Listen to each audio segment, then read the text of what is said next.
Ronaldo, fabulous. Fabulous, fabulous, fabulous. Thank you for being here. Thank you for stepping in for Craig while he's on his extended honeymoon in Europe. How fabulous is that?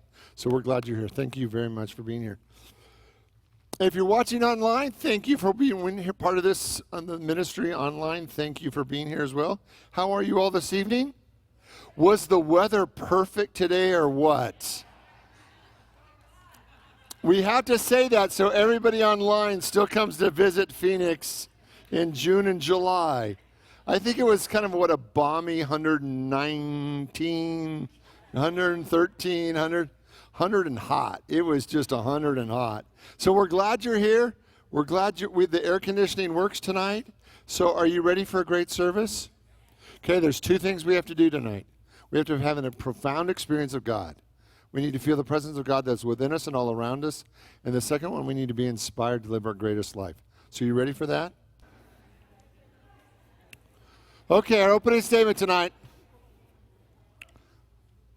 Thank you. Our opening statement tonight is, I open my heart to a deeper understanding. I open my heart to a deeper understanding. Will you say that with me? I open my heart to a deeper understanding. One more time like we mean it. I open my heart to a deeper understanding. And I want you just to feel that activity of God. That as we begin the service, what if you really opened your heart to a deeper understanding of life, a deeper understanding of God, maybe even a deeper understanding of you? What if you understood yourself in a way that was different than you ever have before? What if you understood yourself in a way that led to greater peace and contentment and good? I am open and receptive to a deeper understanding of me. In the name and through the power of the living Christ, we give thanks. And so it is. Amen.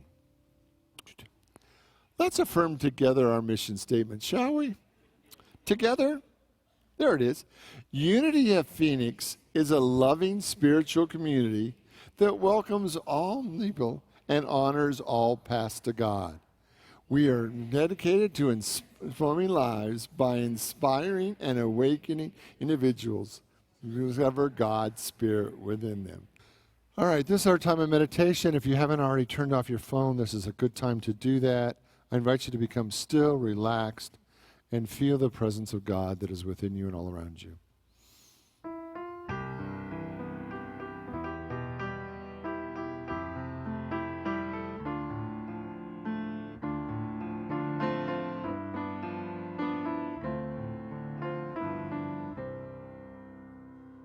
Surely the presence of the Lord is in this place. I can feel God's mighty power and God's grace. I can feel the brush of angels' wings.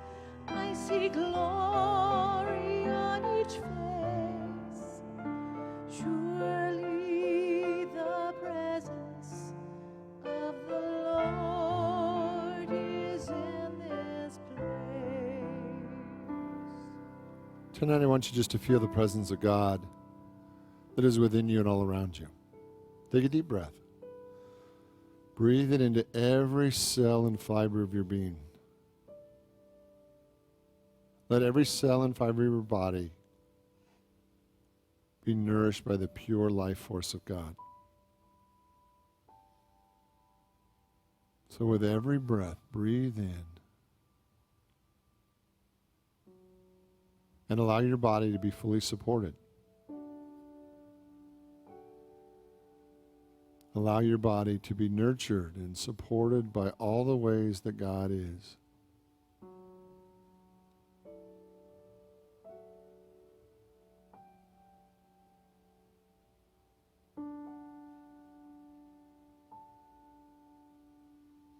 And as you breathe in the presence and power of God,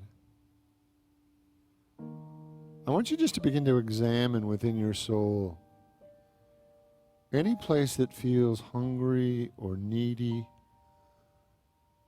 Any place where you become aware that there's a desire for more good.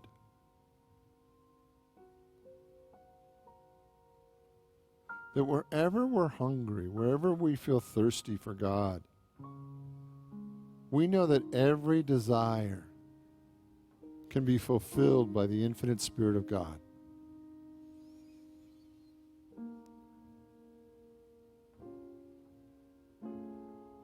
We know that every good thing can be found in God. That whatever you long for, whatever you want, whatever you desire, whatever your soul is in need of, it can be found in God.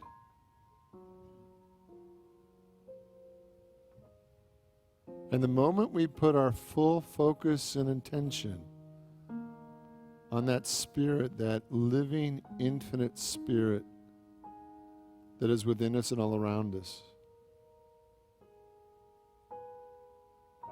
we begin to feel profoundly satisfied, profoundly blessed. Every need is filled to overflowing.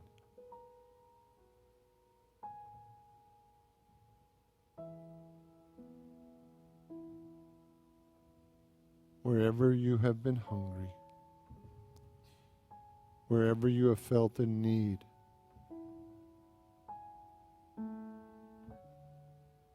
tonight we clearly look to God.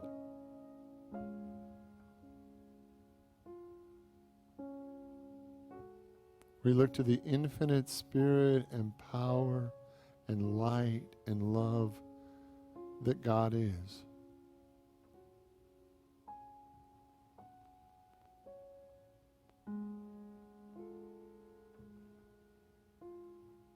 And we allow ourselves to be wildly blessed.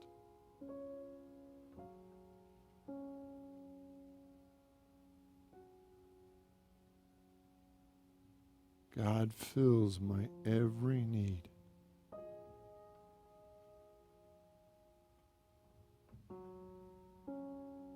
God's infinite Spirit blesses my soul completely.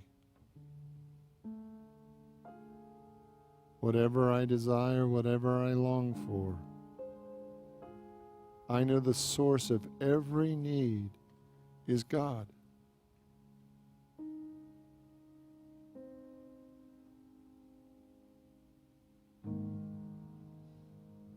Is God.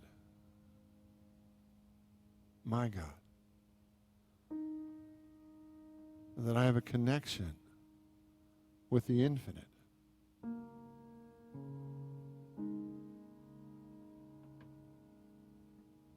That wherever I have been hungry, I put my full focus on God tonight.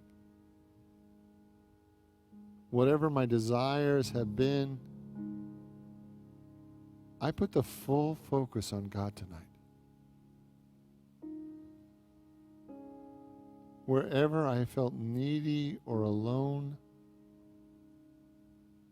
I put the full focus on God tonight.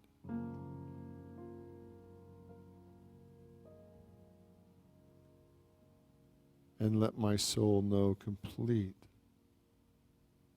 Let my soul experience the abundance of God. That I am filled to overflowing. As I direct my attention toward God, everything is provided.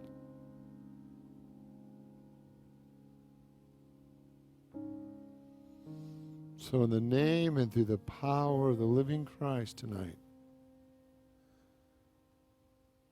we look to God over and over again, that we may be wildly blessed, fully blessed, completely blessed, and know a soul that is filled to overflowing with the glory of God. Thank you, God, for your overflowing Spirit, for the goodness that is greater than any need, for the doors that I can open at any moment and feel the overflowing goodness of God washing through me. In the name and through the power of the living Christ, we give thanks, and so it is. Amen.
Okay, I want to talk about jealousy.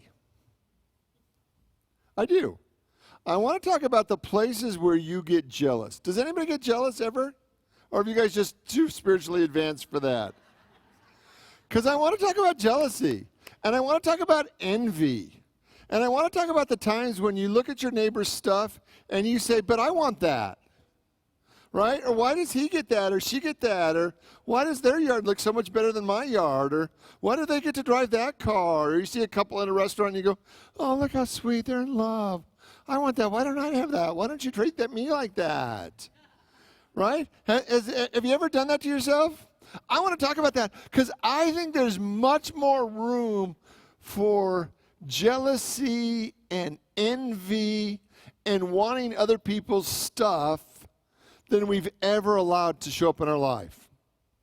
How many of you have ever been told it was one of the 7 deadly sins to be envious? Right? Right? And how many of us have tried, maybe at some point in our life, not to do it? Like tried, no, oh, I shouldn't do that. I shouldn't be envious. I shouldn't be jealous. I shouldn't want what they have. Tonight, I'm going to open the door. Like Pandora's box is now squeaking open, right? And I want to talk about it because I absolutely believe that it's healthy and good for us to manage jealousy and envy in a different way than you were taught, right? Because basically the way we were taught to deal with jealousy and envy and all that stuff is just don't do it. Like if you told somebody that you were jealous or envious, then usually there was a mitt that just came across and slapped you in the head and said, don't do that again, right? And so the main thrust of this process is, if you're doing it, you're wrong, so don't do it anymore. Anybody raised in a family like that? Anybody? I mean, this is just kind of the way I was raised, right? You just, if you did it, you would bonk and then you just didn't do it anymore. Or at least you didn't say it out loud that you were doing it anymore, right?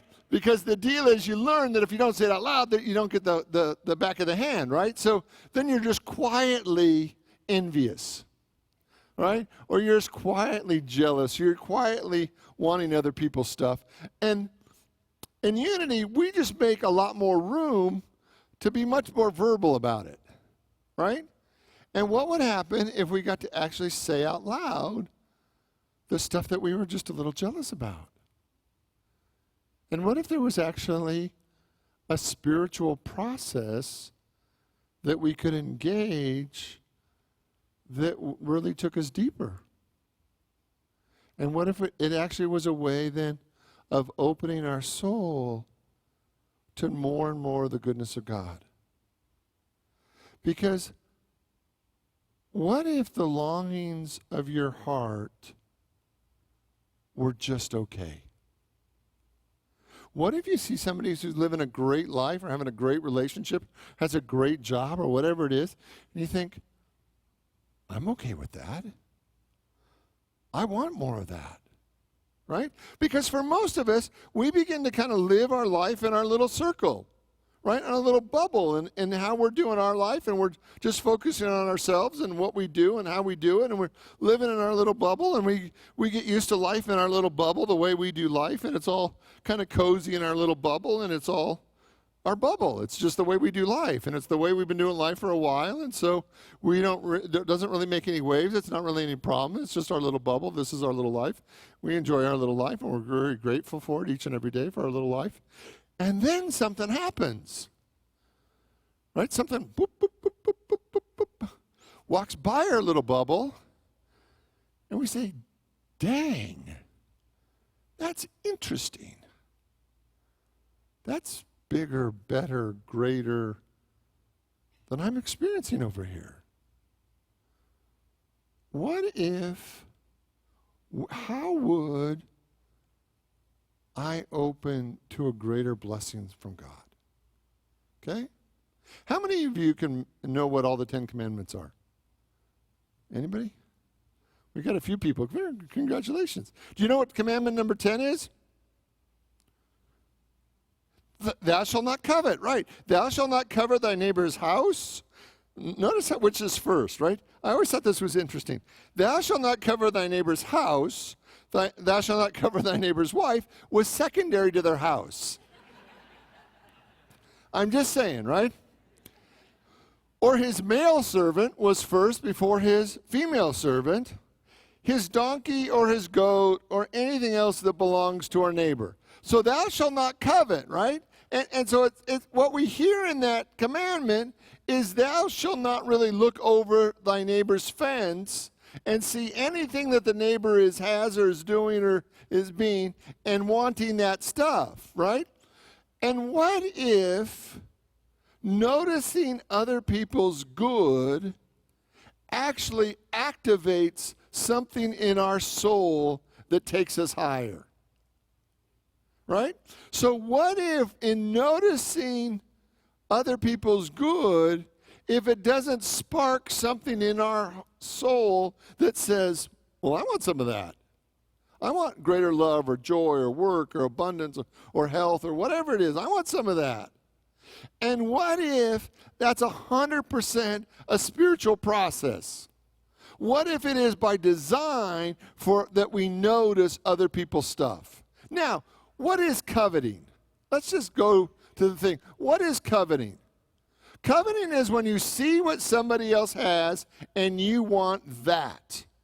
That thing, that person, that situation. You want that. That's not what I'm teaching tonight. All right? I'm not teaching that you need to go steal your neighbor's stuff. Does that sound like a spiritual process to you? No, right? What I want you to see is what is being activated in your heart, in your soul, in your mind, and then allowing that to activate a spiritual process in you. Are you willing to consider that? That just notice where your soul is ready for greater good. Will you say with me, my soul is ready for greater good? Would you just entertain that idea? My soul is ready for greater good. One more time like we mean it. My soul is ready for greater good. One more time, bigger, bigger, bigger. My soul is ready for greater good. Now, I'm not telling you to go get a shopping cart and begin stealing all the good that you want from all your neighbors, your friends, your coworkers, or taking their clients, taking their business. I'm not telling anything. But what I want you to see is just be interested in what's being activated in you. Become interested in what you begin to notice, because what your soul is beginning to notice is what your soul is ready for more of. Because in the universe, if it's true that there's infinite supply, you don't have to take it from anyone else to have it. What we have to do is deepen our awareness and our connection with God. Oh, my soul is ready for more good. Then what usually happens is we begin to do all of our personality things that we do to try to go get greater good, right? So, well, I'll go talk to this person, or I'll go do this, or I'll get a new job, or I'll start doing this, or I'll start doing that. And I'll do all the human things I know how to do to increase the level of good. And what if the path to greater good is always in a greater experience of God? Would you be willing to believe that?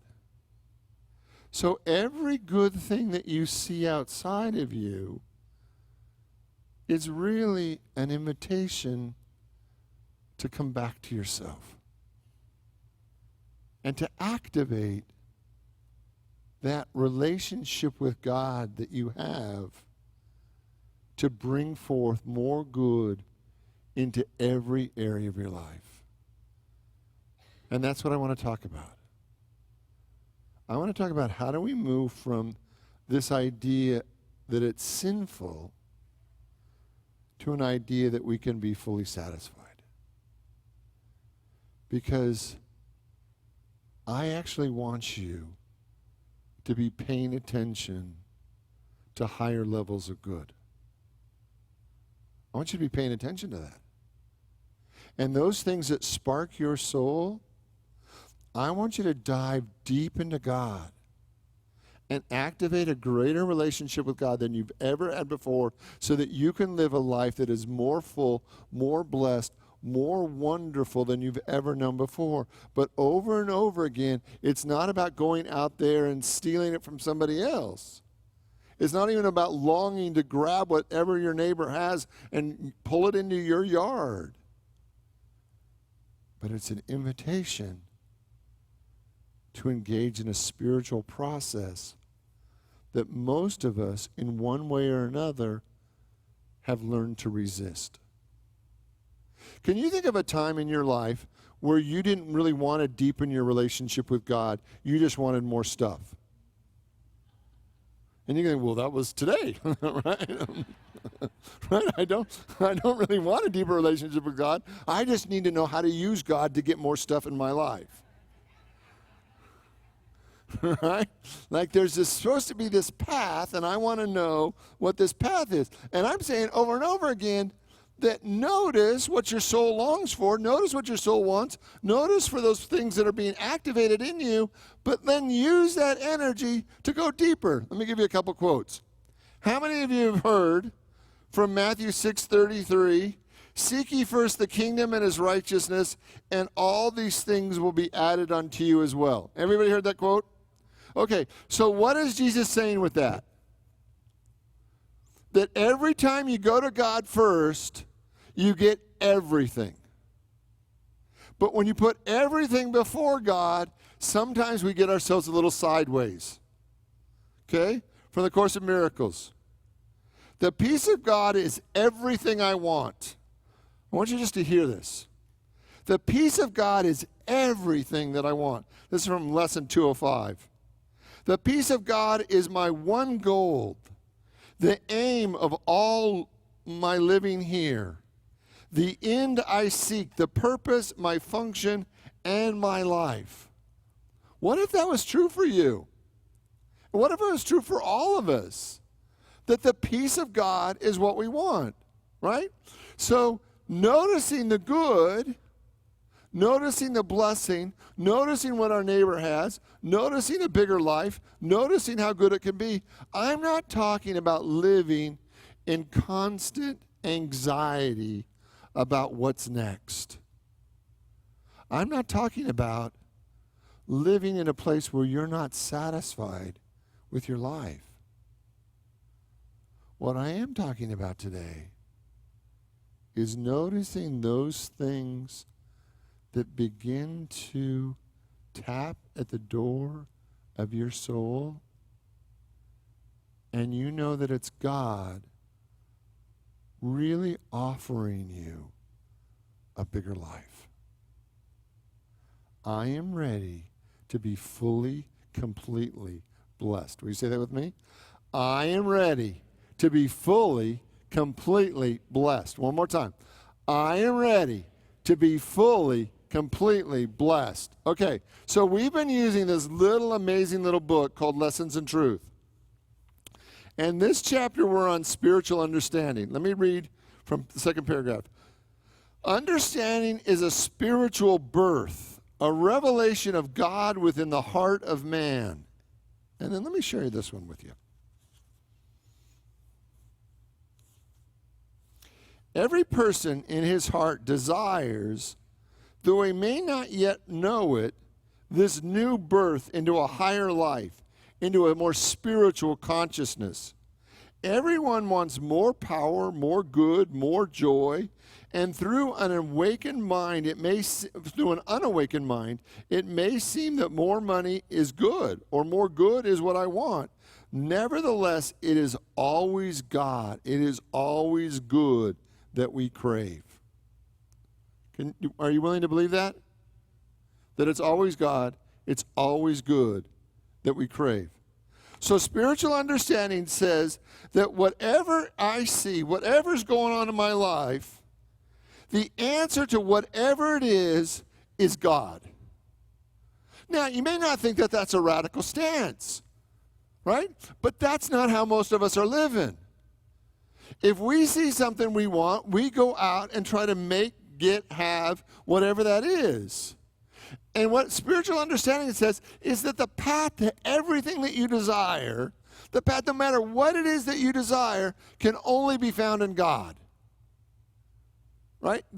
In everything, turn our understanding toward God, that we may be fully satisfied.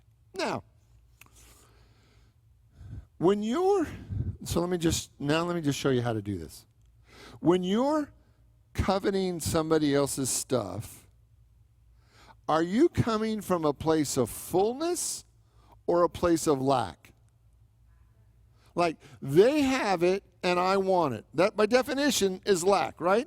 Now, one of our fundamental teachings is that the inner life creates the outer experience, right?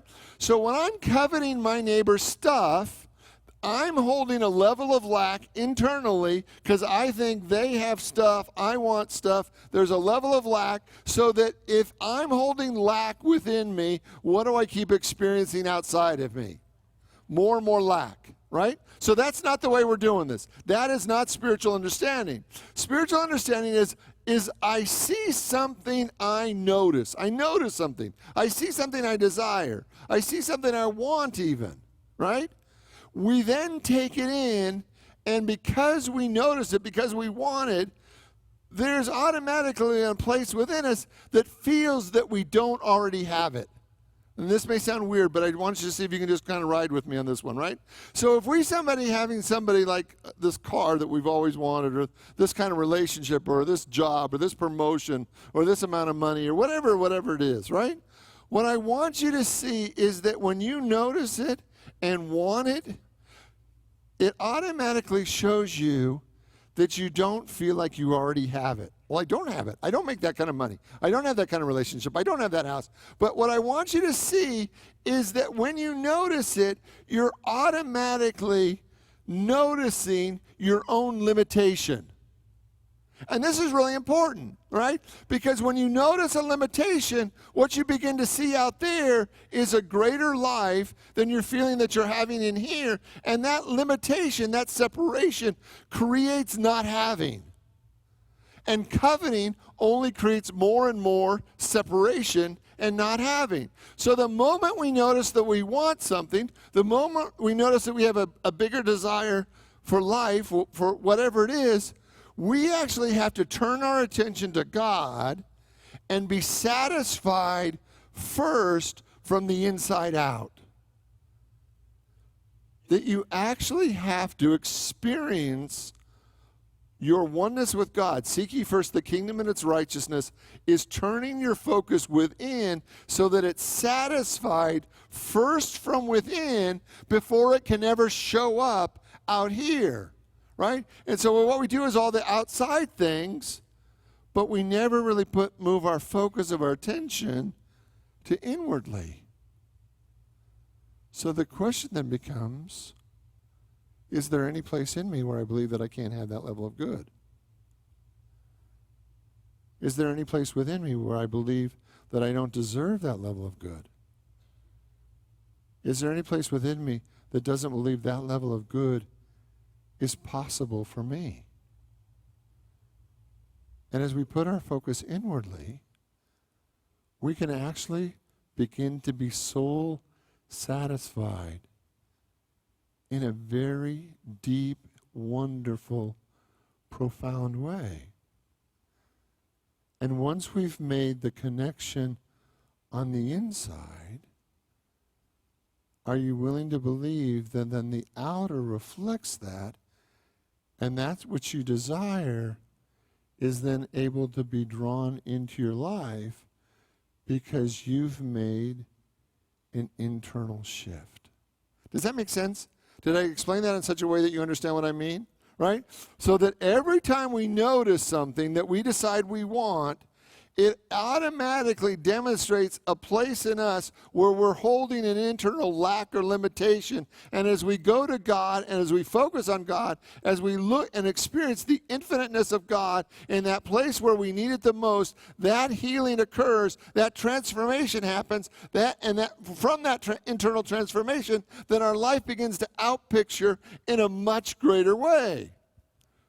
Are you with me? Did that make sense? Okay, so you ready for your real homework for tonight? Okay, so for tonight, here's what I want you to do. I want you to pay attention to the things that you're noticing in others.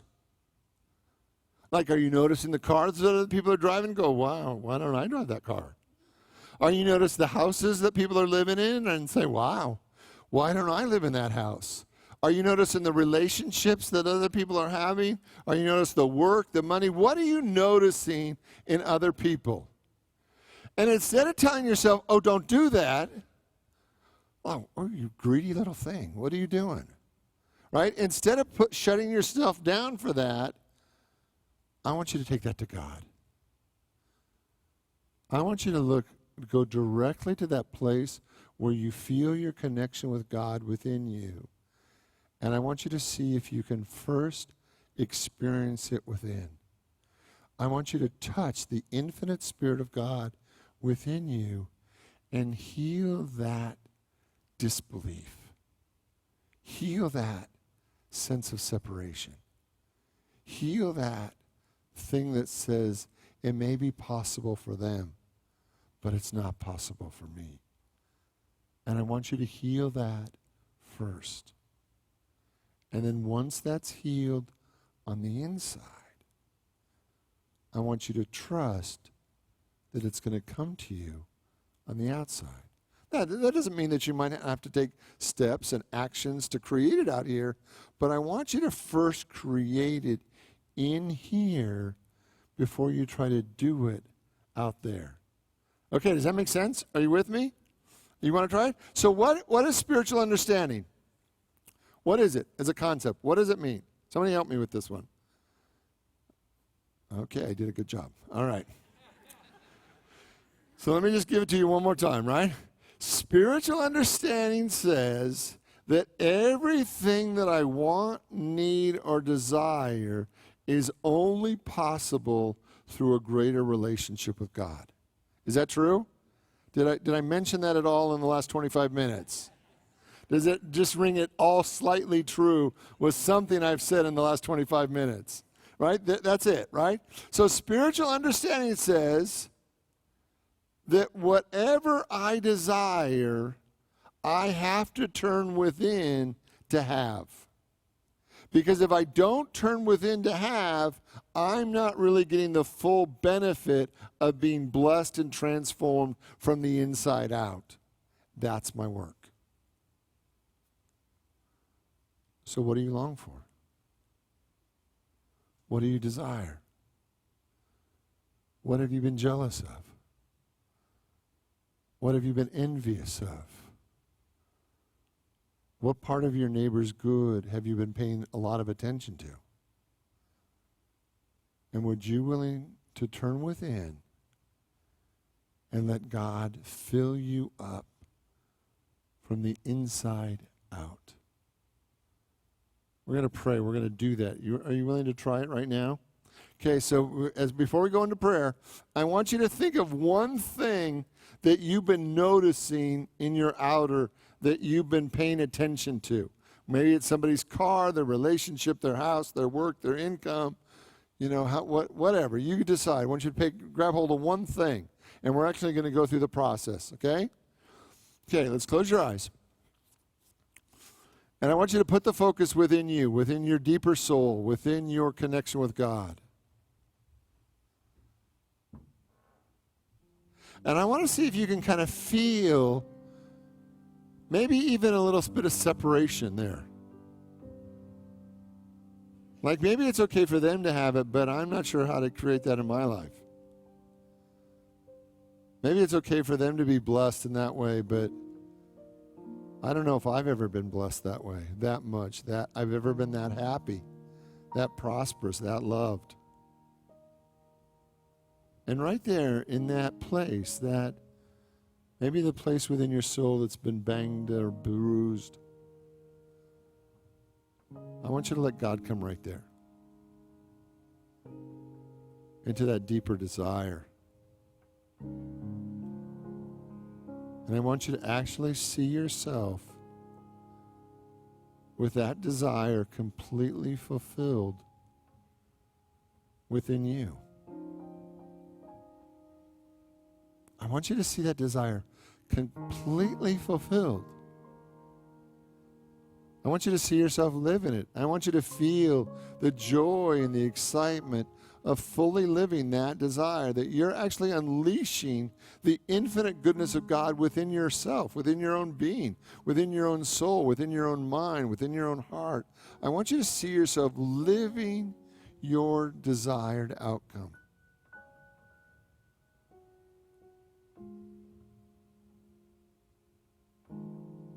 And let it go even deeper. See yourself being fully satisfied in a deep, profound way. See God filling you up.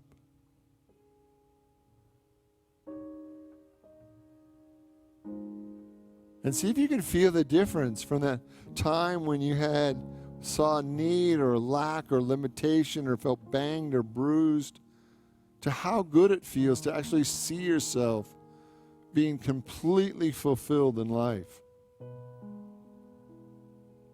Seek ye first the kingdom and its righteousness, its goodness, its power. And then everything else will be yours. Spiritual understanding says that I have to look to God first. That whatever I need, whatever I want, that I have to look to my God first. That I have to be blessed from the inside out. So open those inner doors and let the infinite Spirit of God create the life that you've been dreaming of. And know that day after day, after you see it within you, as you're holding it in your heart of hearts and in the deepest place in your soul, that it will be done, that it will be created in a way that you can't even imagine now. But it will be done. God is my source. And my inner life creates my outer experience. And everything that I see, everything that I desire, takes me back to God. I desire peace or love or joy or abundance. I come back to God. And I am richly blessed. In the name and through the power of the living Christ, we give thanks. And so it is. Amen.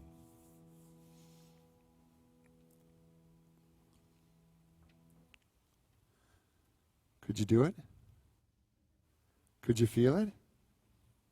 Could you make the internal connection? Could you imagine day after day after day making that internal connection and feeling your life evolve and transform in ways that you can't even imagine today? Seek ye first his kingdom and his righteousness, and everything will be given to you. All right? All right. So here's the deal, right? This lesson is important. Not all the lessons in truth aren't important. This lesson is important, right? Because it's about over and over again, how do I create greater good in my life? So whatever the desire, whatever you're noticing, whatever your heart longs for, whatever you see as a greater possibility, turn to God. Connect with God. Feel the infinite Spirit of God in you, creating that in the midst of you, in the middle of you. And as you feel that over and over again, whatever needs to be healed or released or transformed, it will be done from the inside out, so that you can live a life that's greater than you can even imagine. All right, are you willing to try? Okay, that's your homework. Let's stand, let's sing together our song of peace, and let's go have a great night.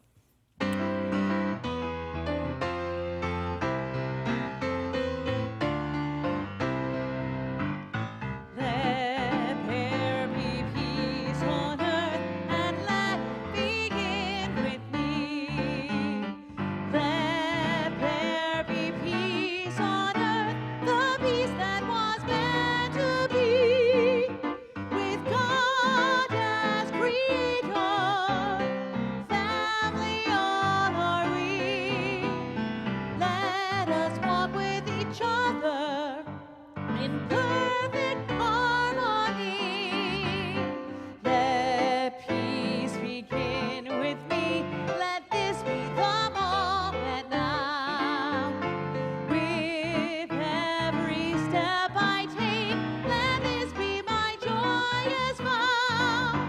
To take each moment and live each moment in peace eternally. Let there be peace on earth, and let it begin with me. Together, our perfect protection. The light of God surrounds us. The love of God enfolds us. The power of God protects us. And the presence of God watches over us. Wherever we are, God is. God bless you all. Have a great night. And remember to sign up for the Ice Cream Social.